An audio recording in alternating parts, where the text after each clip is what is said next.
mereka bilang bahwa selama ini presidennya yang perempuan tuh baru 1 orang. Aku kayak inget kemarin slogannya Kak Stella kalau nggak salah, jangan pilih saya karena saya perempuan, tapi pilih saya karena kita memiliki visi dan misi yang sama, bener kan? Yes, tantangan yang terberat adalah sebenarnya aku di situ minoritas dalam arti nggak cuma secara gender ya, tapi secara keyakinan, suku dan segala macam sangat-sangat minoritas.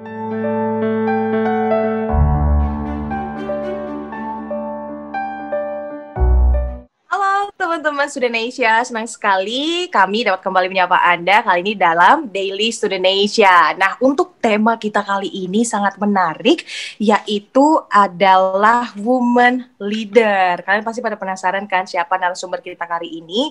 Nah, beliau ini merupakan perempuan hebat dari NTT yang dia kemarin ini sempat kuliah di UK dan juga menjabat jadi Presiden PP UK tahun 2019-2020, sekaligus founder dari NTT Muda. Nah, saya Stephanie Pandia, langsung saja akan saya sapa Kak Stella now. Halo Kak Stella, apa kabar? Hai Stephanie, baik-baik aja. Terima kasih loh tadi brief introduction-nya, udah lengkap banget.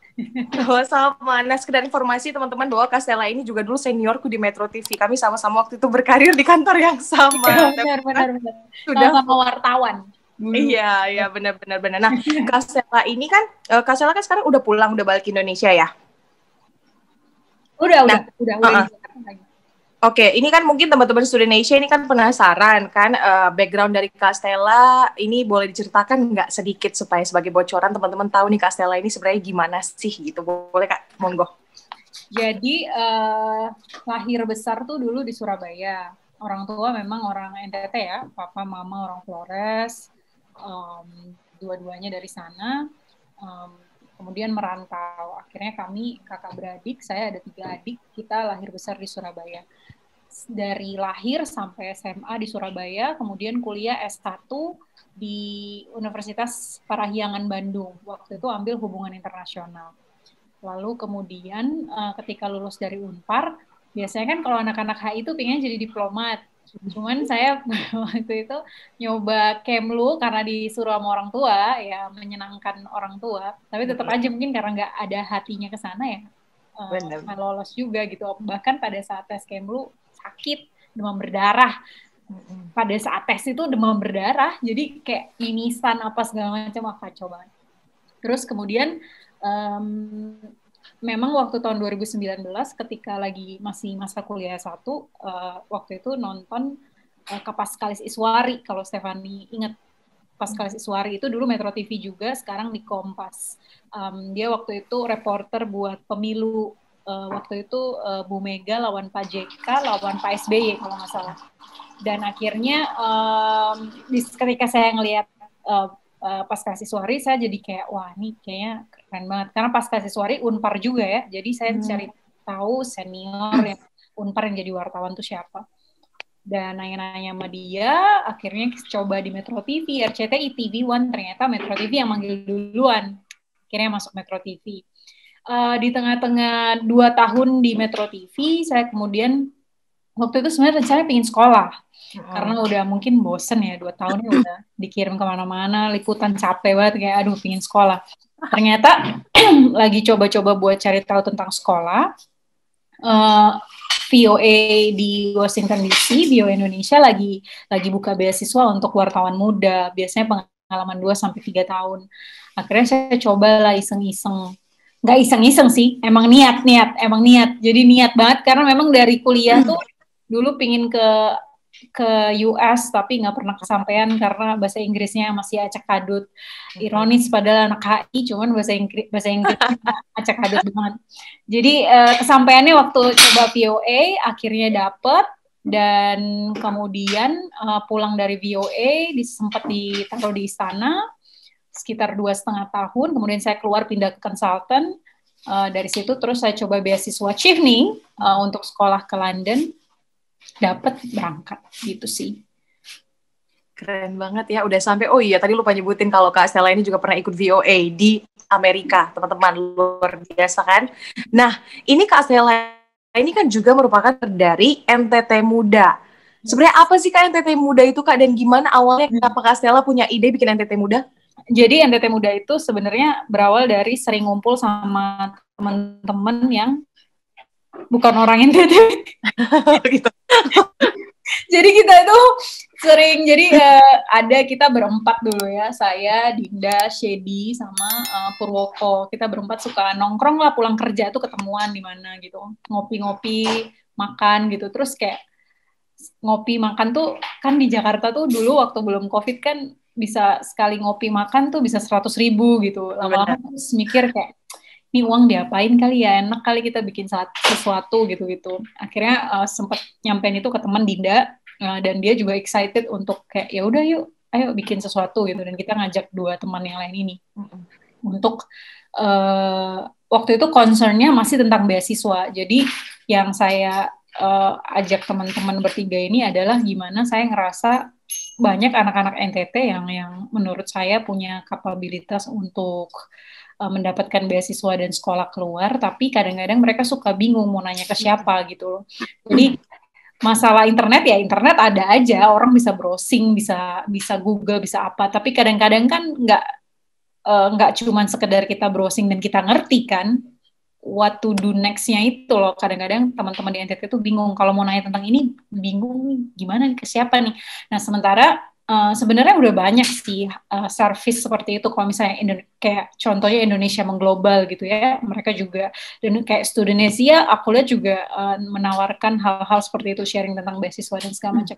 Cuman anak-anak NTT ini mungkin waktu itu kacamata yang saya pakai adalah kalau misalnya orang-orang NTT sendiri yang bantu mereka, yang support mereka, yang mentorin mereka, mungkin nggak akan terlalu berjarak untuk mereka tuh bertanya ataupun apa ya, sharing tentang kesusahan mereka, kesulitan mereka gitu.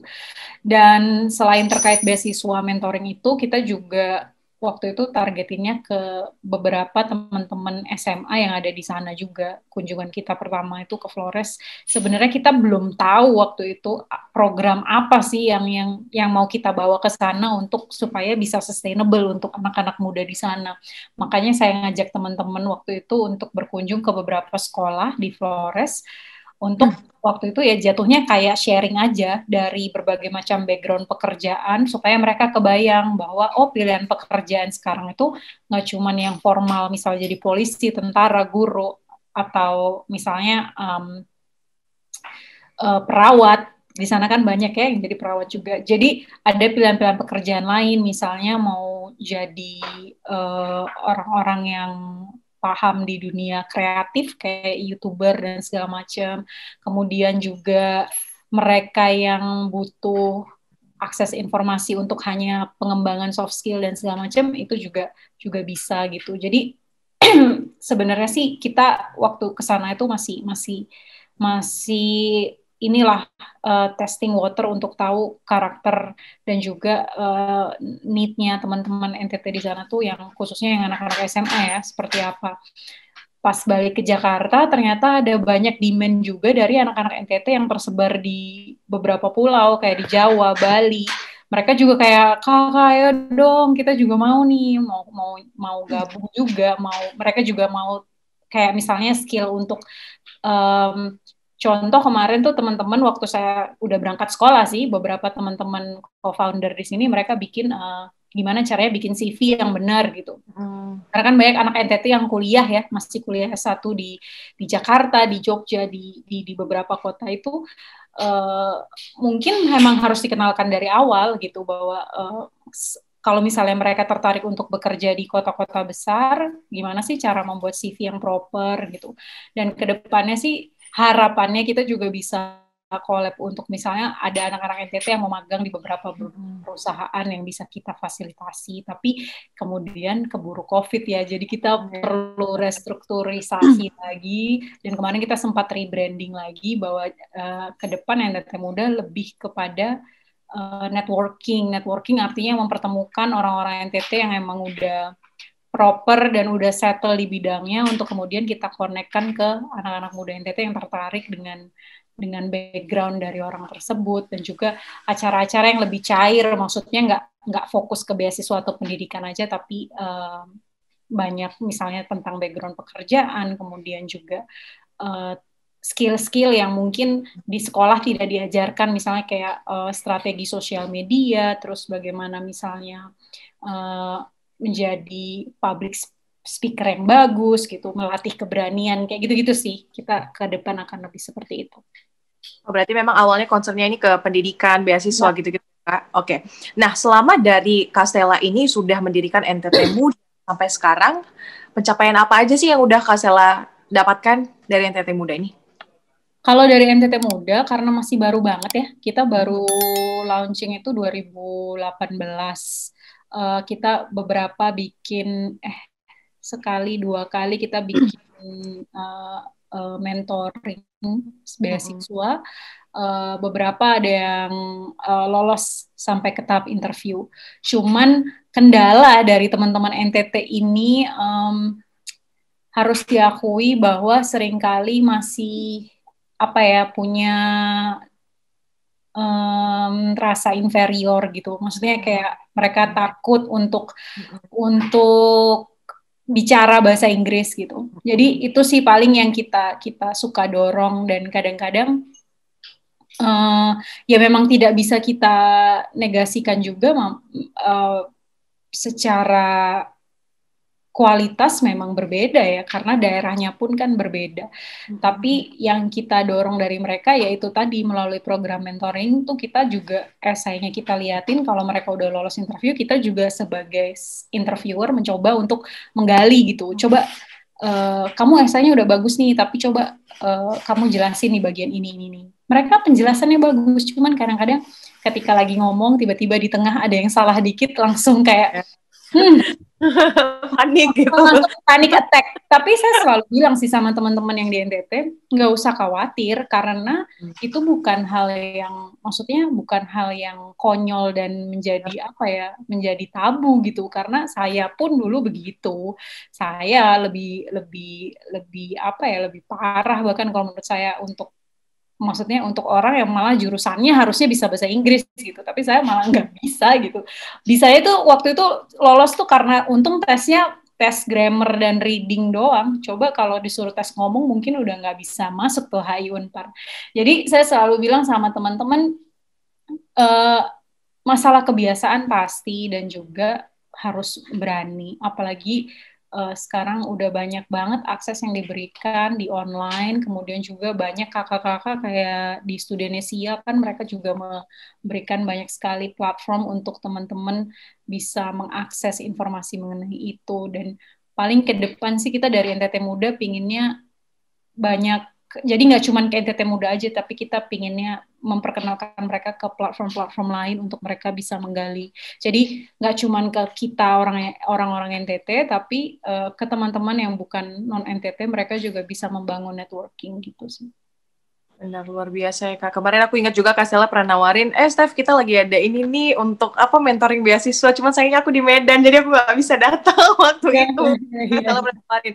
Nah, terlepas dari NTT Muda, ini kan Kak Stella kemarin kan sempat kuliah ya, sekolah ambil S2 di UK kan? Yes, benar. Nah, ini aku kagum banget sama Kak Stella karena memang aku udah follow Kak Stella lama dan aku tuh beberapa kali juga ngeliat, aku sampai kasih selamat waktu Kak Stella terpilih jadi presiden PPI UK 2019-2020. Nah, coba diceritain Kak perjalanannya bisa menjadi presiden PPI UK 2019-2020. Perjalanannya tuh jadi um, waktu itu sebelum mau maju itu ngomong dulu ke um, teman-teman, terutama yang paling deket itu teman-teman NTT Muda.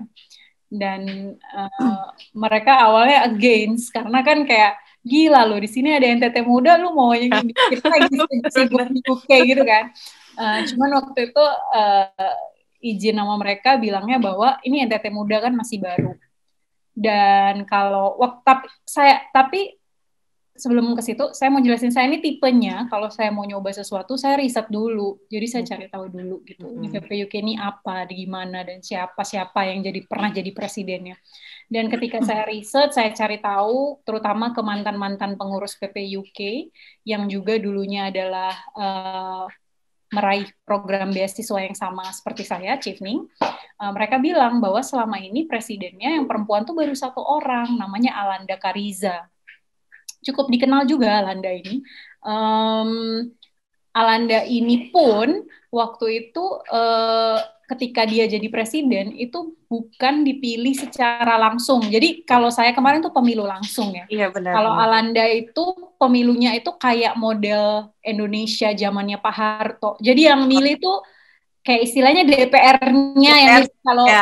Kalau kita di PPUK tuh yang milih tuh ketua-ketua cabangnya. Jadi PPUK kan pusat, cabangnya tuh misalnya ada London, Manchester, York, dan masih banyak, ada sekitar 33 kota yang anak Indonesia kuliah di sana. Jadi Alanda waktu itu dipilih situ. Nah menariknya justru Alanda kemudian yang membuat sistem pemilunya ini berubah. Jadi Alanda bilang kayak, wah ini kenapa yang milih cuman ketua cabang doang gitu. Anak-anak Indonesia yang kesini harus milih dong. Justru itu datang dari seorang perempuan coba.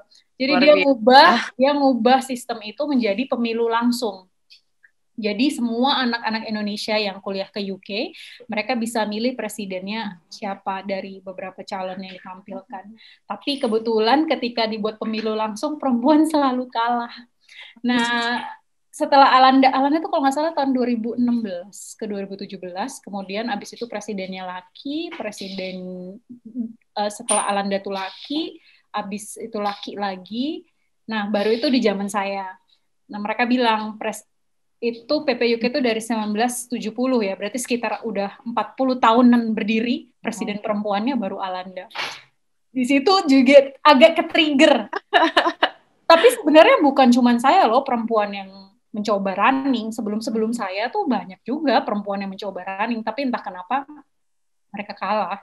Dan waktu saya ke-trigger, saya ya udahlah modal nekat aja. Dan waktu itu bilang sama teman-teman NTT Muda, ini kan organisasi kita masih baru ya. Mayan nih gue kalau misalnya nongol kan sebagai calon, terus orang jadi kayak Stella now apa nih now jadi mungkin mereka cari tahu gitu kan. Dia NTT Muda. Jadi kayak itu awal kalau secara kasarnya tuh sebenarnya itu. Karena kalau aku bilang ingin memajukan PPUK atau apa, ya itu udah pastilah, nggak perlu kita bahas lagi, udah pasti kalau kita mau masuk ke sebuah organisasi ya kita ingin memberikan yang terbaik untuk organisasi itu. Tapi kalau aku pribadi, kalau Stephanie tanya aku pribadi waktu itu kenapa, ya pertama ke-trigger karena presiden perempuannya baru satu, dan yang kedua aku memang pingin orang-orang tuh tahu tentang NTT, terutama NTT Muda. Jadi aku melihatnya sih seperti itu. Gila, keren banget ya. Aku sampai kayak, wah gitu. Aku kayak inget kemarin slogannya Kak Stella, kalau nggak salah. Jangan pilih saya karena saya perempuan, tapi pilih saya karena kita memiliki visi dan misi yang sama, bener kan? Yes, bener. Itu bukan sih? Yes, gila, aku masih hafal loh Kak, gitu. Aku masih hafal slogannya Kak Stella. Nah, kan menjabat 1 tahun ya, kalau PPUK kan ya 1 tahun kan. Nah, tantangan terberat Kak selama 1 tahun Kakak kemarin jadi presiden di PPUK itu apa? Tantangan itu sebenarnya tergantung kita ya. Kalau menurut aku sebagai seorang aku nggak bilang ini sebenarnya berlaku untuk apapun sih. Tergantung kita melihat itu sebagai tantangan atau melihat itu sebagai kayak ya udah itu biasa aja gitu. Karena waktu aku memutuskan untuk running, sebenarnya udah banyak sekali orang-orang yang menyampaikan bahwa lu yakin Stel gitu, lu buang waktu banget gitu. Dan kayak karena mereka bahkan udah kayak merasa bahwa aku nggak akan menang, udah di titik itu gitu. Karena itu ada 5 calon, 4 orang laki-laki dan aku satu-satunya perempuan. Dan aku ngerasa waktu itu tantangan yang terberat adalah sebenarnya aku di situ minoritas dalam arti nggak cuma secara gender ya, tapi secara keyakinan, suku dan segala macam sangat-sangat minoritas. Bahkan ada mantan ketua PPUK yang reach out ke aku sampai bilang kayak gila lu tuh triple minority gitu kan, kayak triple minority, perempuan, Katolik, dan juga lu orang Timur gitu. Sementara sejarahnya mereka ketua BPUK itu yang pertama selalu laki-laki, dan yang kedua selalu suku mayoritas. Dan dia nanya, kenapa lo mau maju? Kok nekat banget sih lo? Yang cewek yang secara suku mayoritas aja kagak menang gitu kan. Terus waktu itu aku jawabnya cuman kayak, ya coba aja, siapa tahu Donald Trump aja menang. Aku bilang, jangan dibandingkan. Jadi kayak siapa tahu ke anomalian dunia ini terkena ke gue juga gitu. Bisa jadi. Jadi waktu itu kayak kan terlalu banyak anomali kan dari tahun 2016 sampai dengan sekarang. Jadi kayak siapa tahu anomali ini terjadi di gue juga gitu. Tapi beneran aku sih waktu nyoba PPUK bener-bener ngerasa, dan aku ngerasa ini harus diterapkan dalam kehidupan apapun sih kalau aku ya. Ketika mencoba sesuatu gitu dari awal itu do your best, tapi kayak detach tuh maksudnya gini, I do my best tapi hasilnya gimana aku terserah. Mau dapet syukur, nggak dapet ya udah gitu.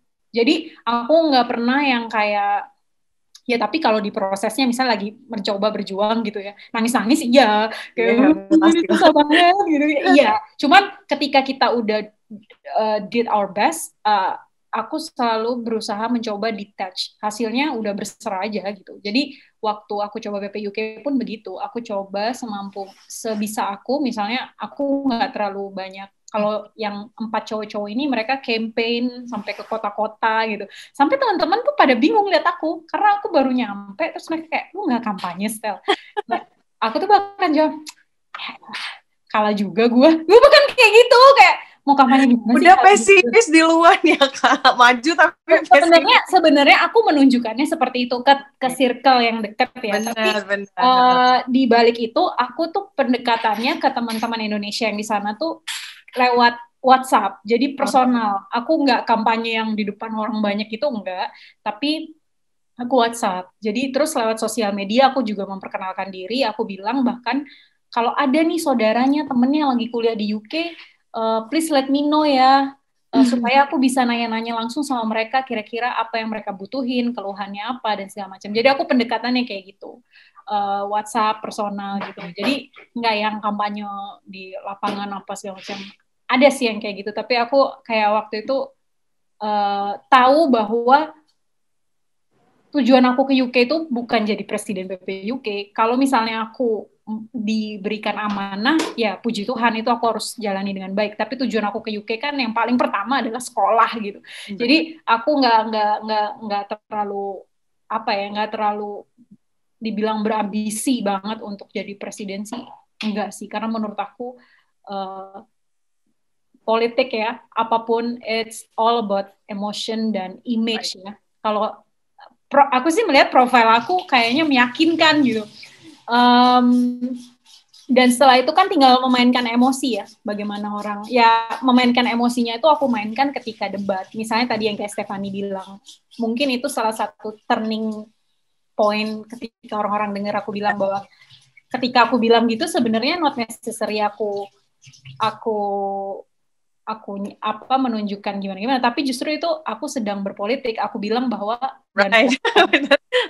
itu bahasa politik banget. Jangan pilih gue karena gue perempuan, tapi pilih gue karena visi misinya kalian suka dan kalian mau contribute, ayo gitu. Jadi itu emang ya kalau kita sering di politik ya Steph, pasti udah tahu lah bahasa-bahasa politik gitu. Jadi aku biasanya ya itu sih menggunakan bahasa-bahasa politis. Tapi pembuktiannya di dalam 1 tahun organisasi, ya aku puji Tuhan sih didukung tim yang solid, teman-teman yang solid, semuanya bisa berjalan dengan lancar.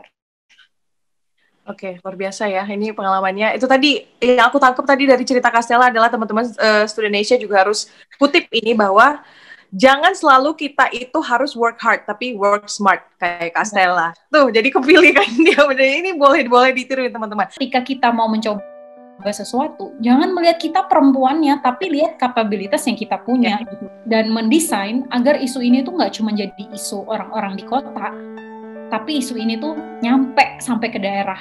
Dan waktu itu aku kayak dalam hati udah sering ngomong ya, makanya kata-kata tuh doa sih. Tapi biasanya aku kalau punya mimpi aku tulis di buku juga. Jadi aku bilang, Tuhan someday aku pasti ke Amerika.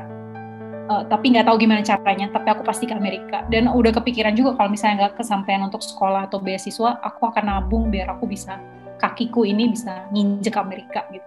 Ada peribahasa bahasa Inggris, aku pernah baca tuh, listen to your voice, karena other than that, it's just a noise.